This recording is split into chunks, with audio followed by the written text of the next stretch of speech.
Is your 2018 Honda Civic's alarm going off randomly? The most common culprits are faulty door hood switches, a weak key fob battery, or a low car battery. Start by inspecting the door and hood switches for any signs of damage or corrosion.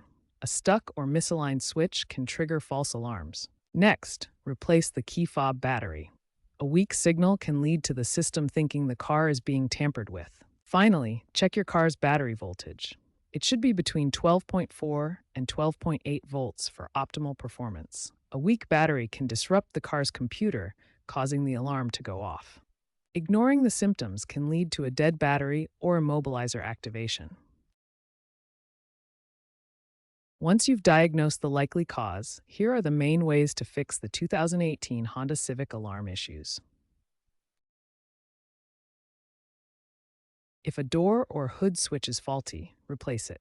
This costs around $150 at a Honda dealership and has solved the problem for many owners.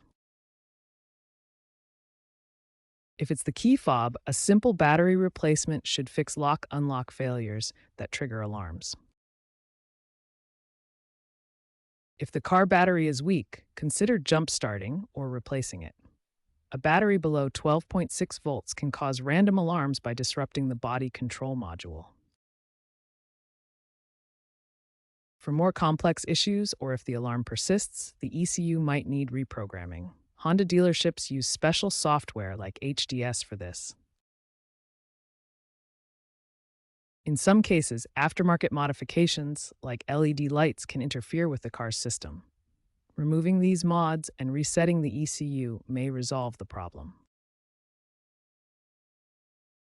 If the alarm problems persist after these fixes, a shop should scan the car using Honda's diagnostic tools to check if the ECU needs reprogramming or other repairs.